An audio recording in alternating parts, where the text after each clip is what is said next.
तुम्हारी हिम्मत कैसे हुई? लेकिन रोज ने शांत स्वर में कहा, मैं भले ही पैसों के लिए शादी कर रही हूँ, लेकिन कम से कम मैंने किसी और के पति को तो नहीं चुराया। मार्गरेट का चेहरा सफेद पड़ गया। अगली योजना। मार्गरेट और जेनी ने मिलकर बदला लेने की योजना बनाई थी। माँ, हम उसका चेहरा बर्बाद क्यों ना कर दें? फिर देखते हैं कि जोसेफ उसे चाहता भी है या नहीं। मार्गरेट ने आंखें बंद कर एक ठंडी हंसी के साथ कहा, अब समय आ गया है उसे सबक सिखाने का। तो दोस्तों, क्या रोज मार्गरेट और जेनी की साजिश का शिकार होगी या फिर अपनी चतुराई से इस जाल को तोड़ देगी? क्या जोसेफ इस चाल को समझ पाएगा या फिर उनके रिश्ते में नई मुश्किलें आएंगी? अगर आपको यह कहानी रोमांचक लगी तो अगला एपिसोड मिस मत करना। जानने के लिए कि रोज का आगे क्या होगा, सुनते रहिए एनके ऑडियो स्टोरी, जहां हर मोड पर मिलेगा रोमांच, सस्पेंस और ढेर सारी मस्ती। जल्द मिलते हैं अगले एपिसोड में। एपिसोड पारिवारिक झगड़ा। जेनी ने रोज के आकर्षक चेहरे और जोसेफ के उसे देखने के तरीके के बारे में सोचा। उसके मन में आया कि वह सल्फ्यूरिक एसिड की एक बोतल खरीदकर उस पर फेंक दे। मार्गरेट ने कुछ क्षण सोचा और फिर अपना सिर हिलाया। जब तक यह बिल्कुल जरूरी न हो, हम ऐसा नहीं कर सकते। ये बहुत खतरनाक है। अगर हमें पकड़ लिया गया तो हम दोनों बर्बाद हो जाएंगे। लेकिन वे तो पहले ही शादी कर चुके हैं। मुझे क्या करना चाहिए? जेनी ने बेचैनी से पूछा। तलाक असंभव नहीं है। तुम्हें क्या लगता है कि मैंने उस महिला को हेंड्रिक्स परिवार छोड़ने के लिए कैसे मजबूर किया? मैं तुम्हारे पिता से बात करूंगी। तुम्हें बस धैर्य रखना होगा। उसने अपनी बेटी के कंधे पर हल्के से थपथपाया और फिर जोसेफ और रोज के पीछे पीछे बरामदे से होते हुए बगीचे में चली गई। जोसेफ के पिता विलियम हेंड्रिक्स वहां मौजूद थे और कंपनी की अंतिम तिमाही रिपोर्ट पढ़ रहे थे।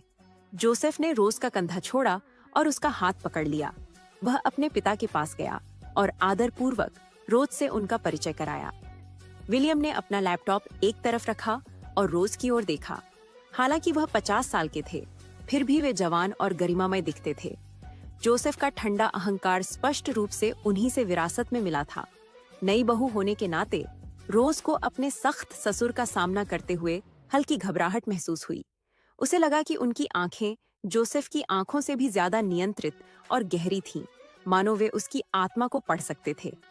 नमस्ते सर, रोज ने विनम्रता से उनका अभिवादन किया।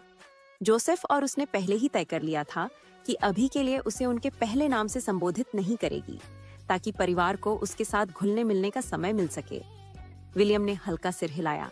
जनमत के दबाव में तुमने जल्दबाजी में शादी कर ली जोसेफ, लेकिन हेंड्रिक्स परिवार जल्दबाजी में फैसले नहीं करता।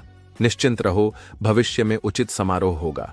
रोज ने शालीनता से कहा, कोई बात नहीं, आप जो भी व्यवस्था करेंगे हम उसके साथ चलने के लिए तैयार हैं।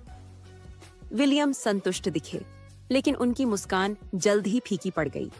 उन्होंने जोसेफ से पूछा, क्या तुमने इस साल एशिया में हेंड्रिक्स एंड कंपनी की रैंकिंग देखी है? हाँ, देखा है। हमारी रैंकिंग दूसरी है। रोज गर्व महसूस करने लगी। पता चला कि जोसेफ एक होनहार युवक था, लेकिन तभी विलियम ने सख्त लहजे में कहा, और तुम दूसरे स्थान से संतुष्ट हो? जोसेफ ने सिर झुका लिया।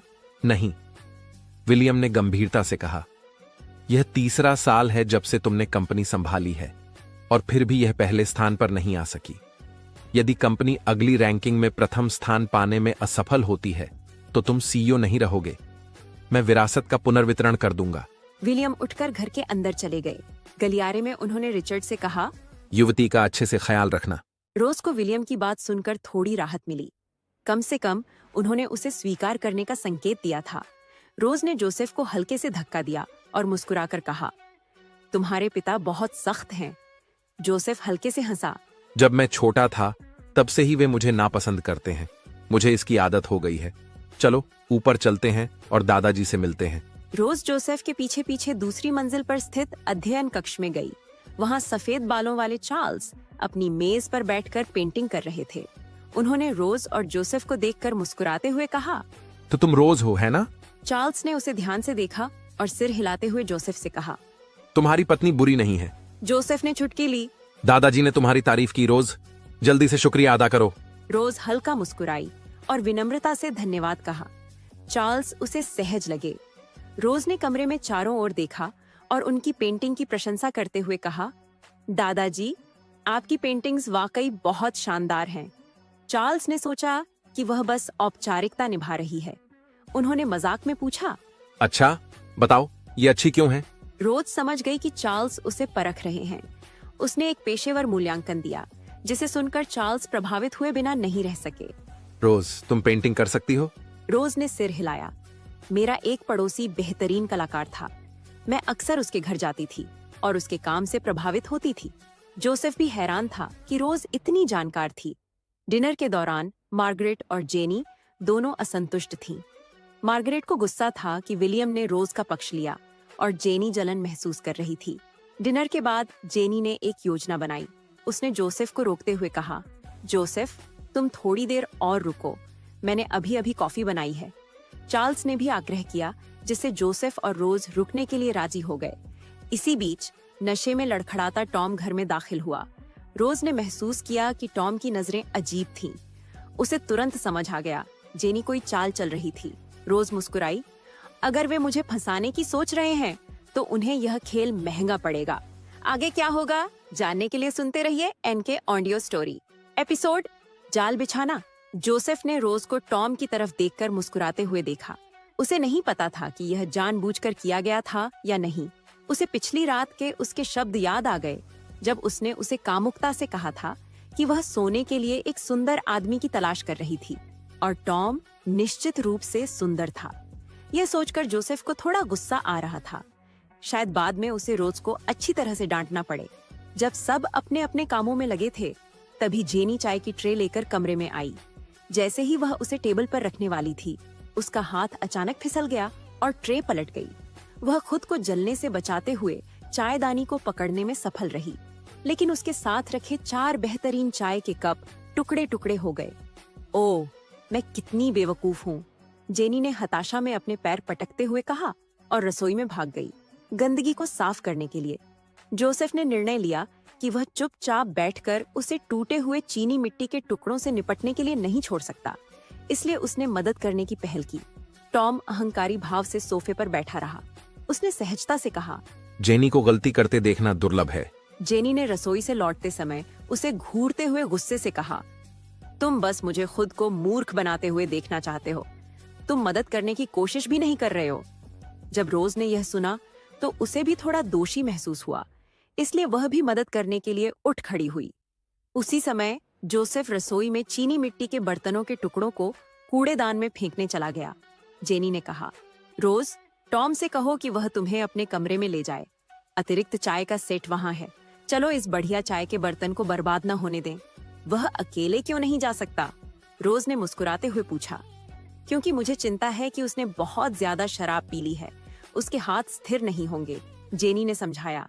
यही वह क्षण था जब रोज को अंततः समझ में आया कि क्या हो रहा था।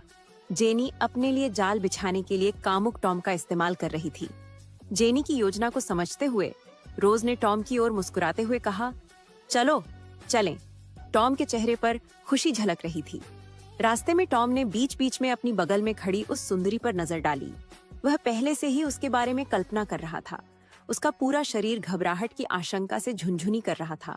इससे पहले कि वे उसके कमरे में पहुंचते, रोज ने कहा, टॉम, तुम पहले ऊपर क्यों नहीं चले जाते? मैं शौचालय जाकर आती हूँ, फिर आकर तुम्हें ढूंढूंगी।